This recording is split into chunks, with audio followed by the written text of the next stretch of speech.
Townhall.com is here at CPAC 2011 with Senator John Barrasso. Senator, glad to have you. Well, it's terrific to be here, and thanks so much for all you do.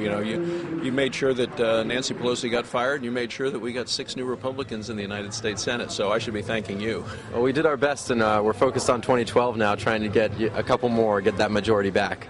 But I know that you're specifically focused on health care, and what do you see that the future holds for kind of either trying to completely repeal or piecemeal replace Obamacare? Yeah.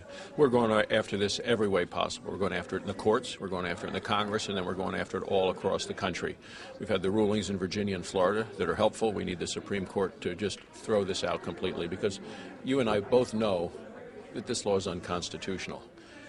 We can't rely entirely on the courts to get it right, which is why in Congress we're having bills to repeal the whole thing. It passed in the House. In the Senate we've had the fight. Harry Reid has said, well, you're not going to be able to have any votes on this. Well, Mitch McConnell said, yes, you will, and we did. So now everybody's on the record. Lindsey Graham and I have introduced a bill to give states health care choice. It's called the State Health Care Choice Act, to let states opt out of this health care law. Let the people of a state decide. One size doesn't fit all in our country, and what works in Wyoming and my state isn't necessarily what's going to work in California or New York, and let governors and states decide. And then we're going to take this all around the country, because people all around the country still know that this law is bad for patients. It's bad for providers, the nurses and the doctors who take care of those patients, and it is bad for the taxpayers who are going to get stuck with the bill. And what do you think of Democrats now trying to kind of reach out across the aisle and claim that they're willing to work with Republicans on a couple different provisions repealed? Do you think that that's disingenuous, or do you think that the Democrats legitimately do see that the law is flawed? Well, I think the Democrats have seen the handwriting on the wall. When Claire McCaskill from Missouri knows that the Missouri voters last August in their primary, 71% of them voted against the individual mandate, and she's running again in 2012. We have a lot of Democrats who are up in 2012. 23 of them. 10 of them are in states that John McCain carried. And I think they realize that they have voted for something that is not good for this country, and it's going to add to the debt, make it harder for people to get a doctor. They take $500 billion from Medicare, not to help save Medicare, but to start a whole new government program, and it's not selling back home. What do you think? I know that you talked about how sponsoring a bill to allow the states to opt out and kind of institute their own programs. Do you think that's politically viable? Do you think that the Democrats will go along with that, or is that something that we're going to have to wait a long time to see? Well, 26 governors have signed on to the lawsuit to say this is unconstitutional. And I believe that governors and people at home want this opportunity. So let those governors talk to the senators from their state.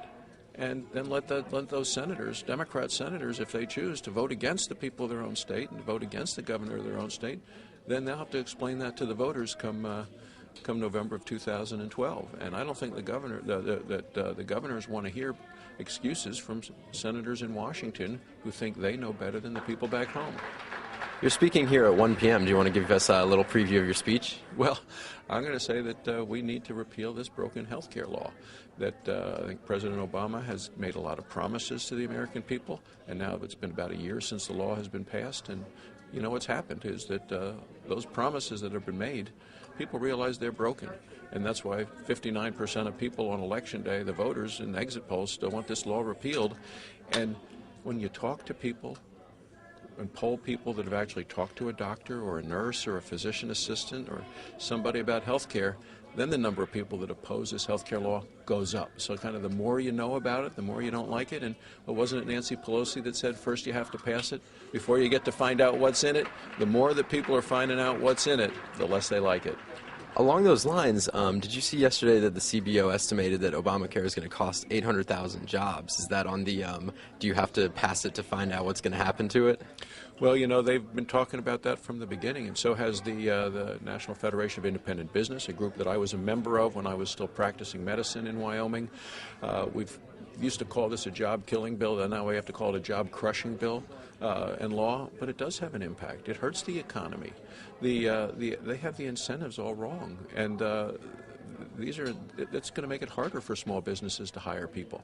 It's going to make it easier for small businesses to drop covering people with insurance. You know, the Democrat governor of Tennessee, he just went out of office, Governor Breslin, said that he called this whole Medicaid thing the mother of unfunded mandates. And he went on to say that the incentives are that if he were going to start a business, it would be in his best financial interest to never offer health insurance to any of his employees. And I don't think that's what the president wanted to accomplish initially, but I do wonder, though, if underlying this, the liberal Democrats really do want this whole Obamacare thing to fail, because what they really want is a British healthcare system or a Canadian system, a single-payer system, a full government takeover, government-controlled medicine, and we know that's not doesn't work in Canada. 33,000 Canadians came to the United States last year for care because they couldn't get it in Canada, even though they have coverage. You know, the president often talks about coverage. He said, well, make people get coverage. Coverage doesn't equal care. And if you just to give somebody a Medicaid card, which they've done, cramming 16 million more people onto Medicaid, half the doctors don't want to see patients on Medicaid because the reimbursement is so low. They can't afford to keep their doors open if all they see are Medicaid patients. And the president uses those words, care and coverage, in misleading ways. So it's just more of what we see from this administration. Thanks a lot, so much.